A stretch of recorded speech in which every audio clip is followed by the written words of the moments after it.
बात नहीं है। तुम्हारे दुस्ताहात का दंड है ये ढोंगी। हमारे वन में आकर यज्ञ कर कर इसे आप पवित्र करते हो।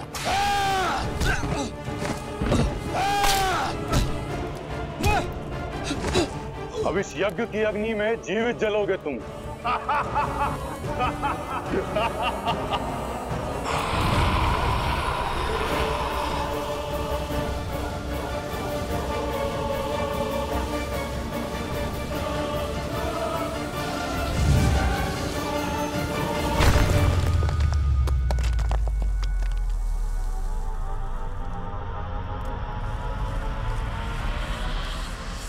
कौन है?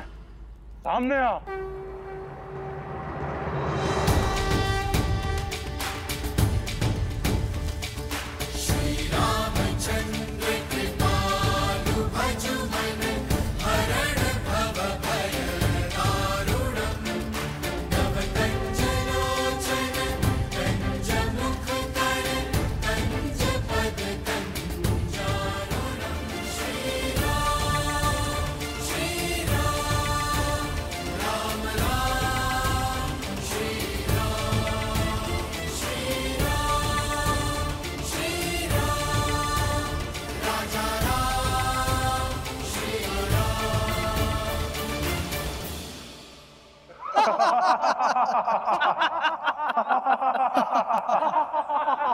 ओ, ये तो वनवासी बालक है। देखो, साथ में एक कोमल बालक और तरुणी भी है।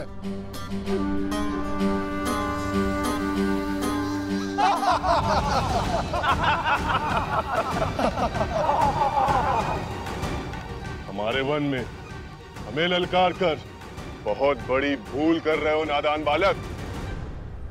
इन्हीं ऋषियों के साथ तुम्हारी भी आहुति देंगे। अभी एक क्षण में ज्ञात हो जाएगा कि कौन किसकी आहुति देता है। लक्ष्मण,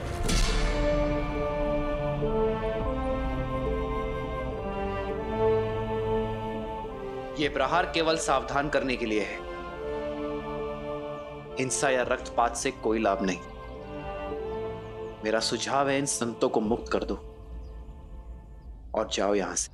गंध, सुझाव में चेतावनी की गंध।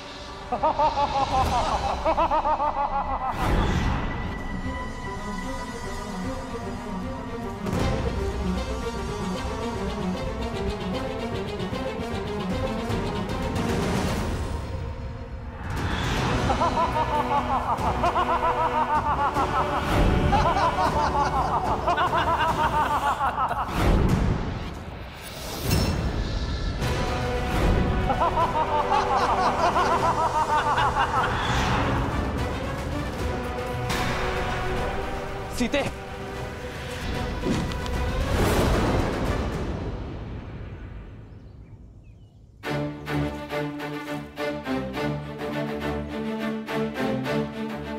लक्ष्मण, भैया, भाभी,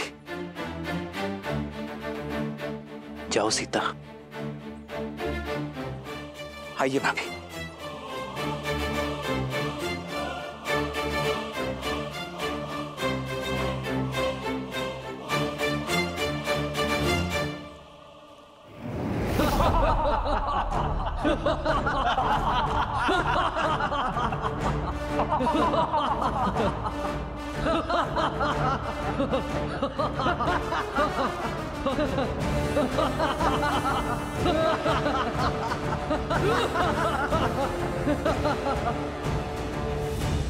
संदेश उचित था मेरा। कदाचित भाषा समझनी है, भाषा बदलनी होगी।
ये राक्षस तो माया युद्ध में प्रशिक्षित है।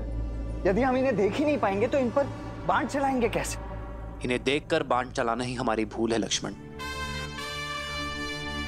केवल नेत्रों से नहीं, सभी इंद्रियों की सहायता लेनी होगी हमें। समझ गया भैया, शब्द भेदी बाण।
हमें इन मायावी राक्षसों के आतंक से मुक्त करने के लिए बहुत बहुत धन्यवाद। क्या हम हमारे तारणहार का परिचय जान सकते हैं? ऋषिवर, मैं अयोध्यापति दशरथ नंदन राम। राम, वही राम जिन्होंने ताड़का और अहिल्या का उद्धार किया, शिव धनुष भंग किया? जी हाँ ऋषिवर, वही दशरथ नंदन श्री राम। आज सारे तपों का फल मिल गया। यदि कोई आपत्ति ना हो, इस चित्रकूट वन में रुककर हम ऋषियों का भी उद्धार करें। हमें इन दुष्ट राक्षसों के प्रकोप से बचाए प्रभु। संतों की सेवा मेरी नियति है, आपत्ति नहीं। हम यही रुकेंगे ऋषिवर।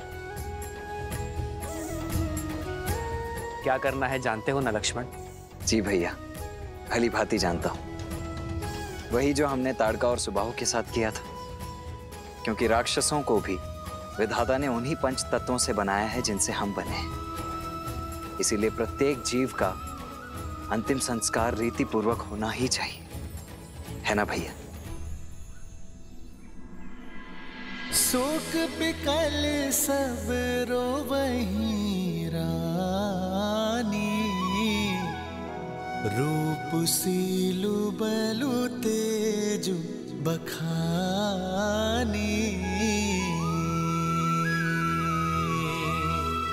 करहि बिलाप अनेक प्रकारा, परहि भूमि तल बारहि बारा।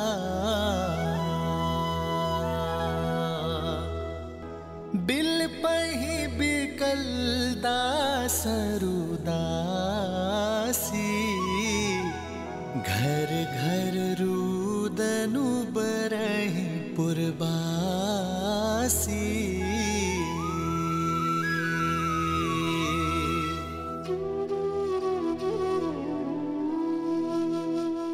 आज अयोध्या में अंधेरा है और रघुवंश का ये सूर्य और तेजस्वी हुआ है। मुझे गर्व है कि जीते जी और जाते समय भी मेरे शिष्य ने रघुवंश की परंपरा का मान रखा। आप आए थे तो नेमी थे, पर गए दशरथ बनकर। आपकी पहचान यह संसार युगों युगों तक स्मरण रखेगा। आजीवन आदर से आप मेरे चरण छूते थे नेमी, पर आज मैं आपके समक्ष नतमस्तक होता हूं।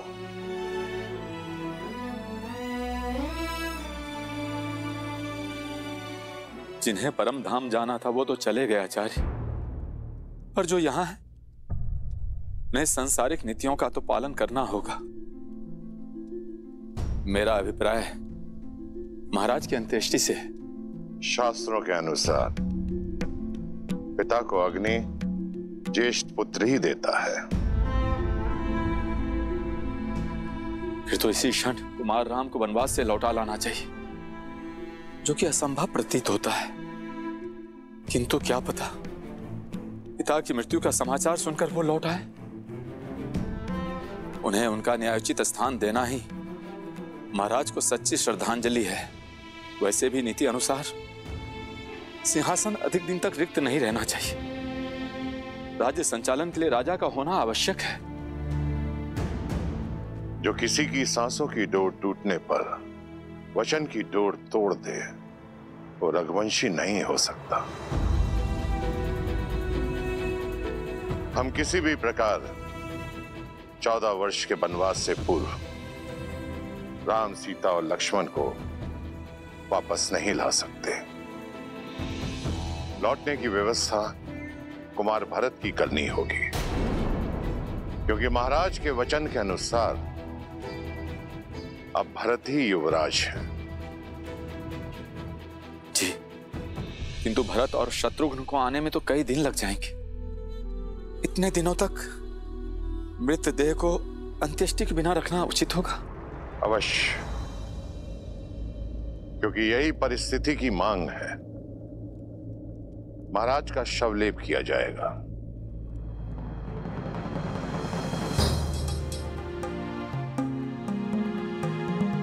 सैनिक, अयोध्या के सबसे तीव्र अश्व लेकर कैकई पहुंचो और भरत और शत्रुघ्न को यह संदेशा दो कि मैंने एक विशेष उद्देश्य के लिए उन्हें तुरंत अयोध्या बुलाया है। महाराज अश्वपति और कुंवर युद्ध जीत के लिए अयोध्या से उपहार लेकर जाइएगा। अपनी भावनाओं को संतुलित रखना। महाराज के स्वर्गवास और राम के वनगमन की भनक भी उन्हें नहीं लगनी चाहिए। ये उन्हें यहां तक आने नहीं देगी।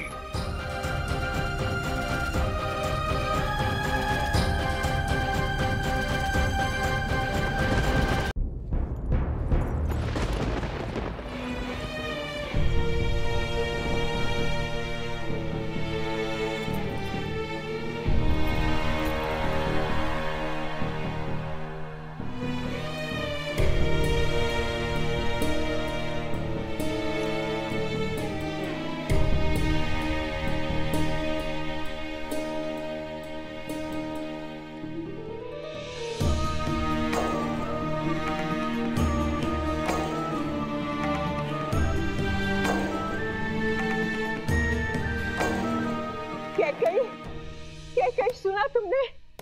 आचार्य वशिष्ठ ने भरत को अयोध्या वापस बुलाने का आदेश दे दिया है। इसका अर्थ समझती हो? मेरा भरत लौट रहा है। अयोध्या का होने वाला राजा लौट रहा है।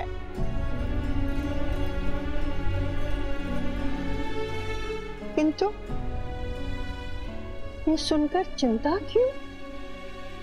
चिंता उन प्रश्नों की है जो भरत के साथ आएंगे। कैसे मिलूंगी मैं उससे? क्या कहूंगी मैं उससे? कैसे समझाऊंगी मैं अपने भरत को?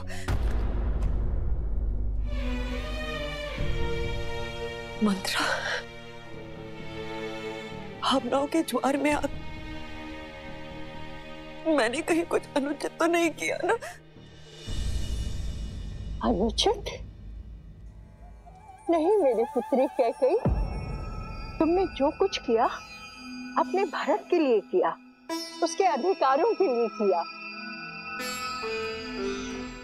किंतु अचानक ये क्या हो गया? क्या तुम अपने पुत्र को अयोध्या का नरेश बनते नहीं देखना चाहती?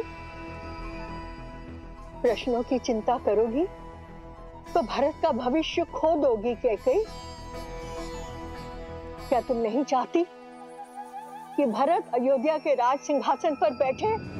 उत्तर दो कैकेयी, चाहती हो कि नहीं? उत्तर दो। चाहती हूँ, मैं भी यही चाहती हूँ। हर माता की तरह मैं भी अपने पुत्र के लिए सर्वश्रेष्ठ चाहती हूँ। तो फिर ये विलाप कैसा, असमंजस कैसा? तुमने बिल्कुल ठीक किया मेरी पुत्री, बिल्कुल ठीक किया। सुना नहीं तुमने महाराज ने अपने अंतिम समय में क्या कहा था कि उनकी मृत्यु किसी श्रवण के पिता के श्राप से हुई है। तुम उसका कारण नहीं हो कैकेयी, किंतु अभी बहुत बड़ी परीक्षा शेष है। भरत के लौटने पर अपनी भावनाओं में मत बहना कैकेयी, संयम रखना। तुम्हारा मार्गदर्शन न केवल भरत का बल्कि पूरी अयोध्या का मार्ग प्रशस्त करेगा। किंतु महाराज का दाह संस्कार? पुत्र के बिना कैसा दाह संस्कार? महाराज के शरीर को तेल और औषधियों से लेपा जा रहा है। इसका अर्थ समझती हो कि भरत ही आकर उनका दाह संस्कार करेगा। समझ रही हो ना कैकेयी? कहीं ना कहीं पूरी अयोध्या ने ये स्वीकार लिया है कि उनका प्रारब्ध अब भरत के हाथ में है। नृप तनु राखा, दूत बोलाई बहुरी अस भाषा।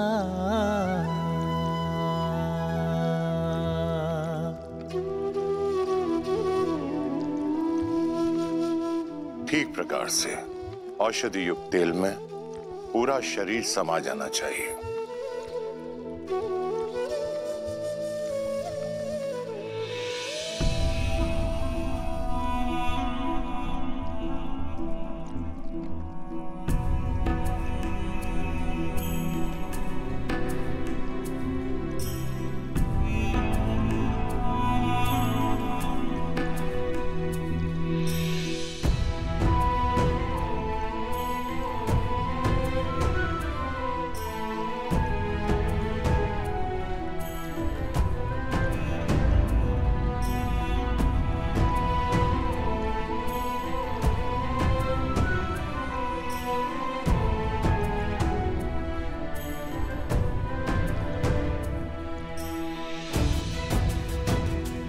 आपके दोनों वचन तो पूरे हो गए हैं ना? तो अब यहाँ पे क्या लेने आई हो?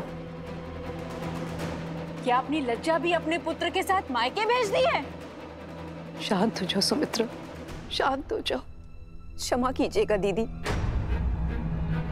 किंतु अयोध्या के प्रारंभ में ये पीड़ा नियति ने नहीं,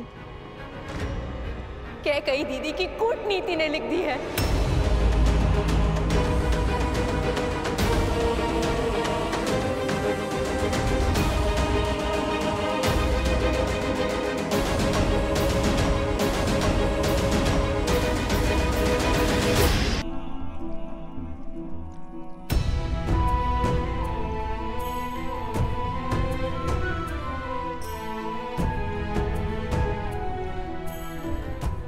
आपके दोनों वचन तो पूरे हो गए हैं ना?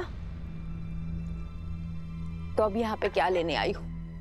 मैं केवल एक बार महाराज को। प्रयास भी मत करना।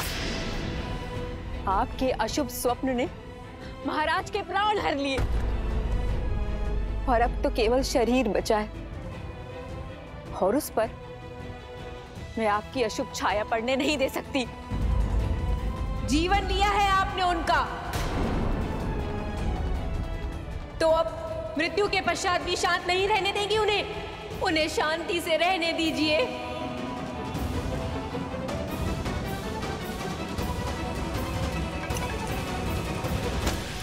ये लीजिए, यही चाहिए था ना? इसके लिए आई थी ना? जाइए, ले जाइए इसे और सजा दीजिए भरत के शीश पर। कदाचित पिता के आशीष की कभी पूरी होगी। और बधाई हो राजमाता कैकेयी, आज आपकी सारी मनोकामनाएं पूर्ण हो गई। बधाई हो।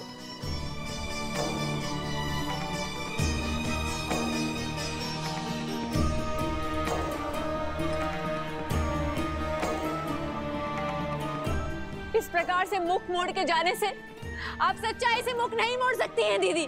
और सत्य यही है कि आपने हमसे हमारा सौभाग्य और अयोध्या से उसका भाग्य, हमारा राम, दोनों छीन लिया।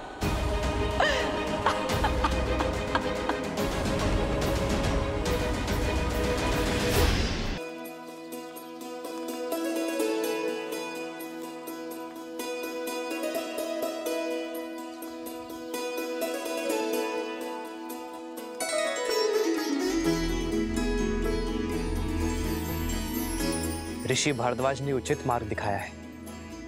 हमें चित्रकूट में ऋषियों की सेवा और सहायता दोनों का लाभ मिलेगा। वनवास का इससे अधिक सदुपयोग और क्या होगा आर्य? और फिर ये स्थान भी कितना रम्य है। भैया, भाभी, यदि आप दोनों की इच्छा हो तो मैं आपके लिए यही कुटिया बना दूं। अवश्य लक्ष्मण, किंतु सावधान रहना। ये वन हमें आश्रय दे रहा है अपना घर बनाने के लिए। हमें किसी और का घर नहीं तोड़ना है लक्ष्मण। किसी भी जीव, जंतु, पंछी, प्राणी को हानि नहीं होनी चाहिए। हमें प्रकृति में प्रकृति का अंग बनकर रहना है। जो आ गया भैया।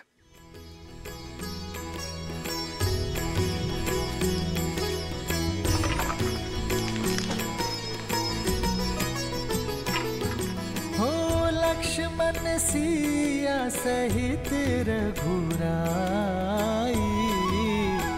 प्रेम सहित सब कुटिया बनाई। गिरिवन नदी देख मन हर्षाए, रघुवर चरित सिया को सुहाए।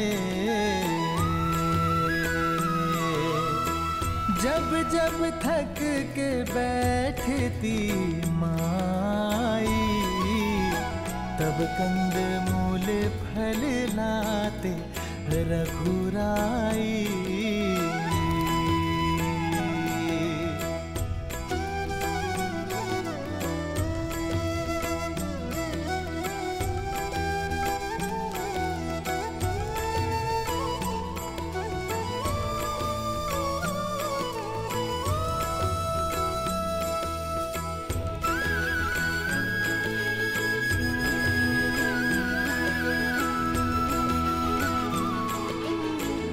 आपका एक अंश, एक मुट्ठी माटी मैं अपने साथ ले जा रहा हूं मां।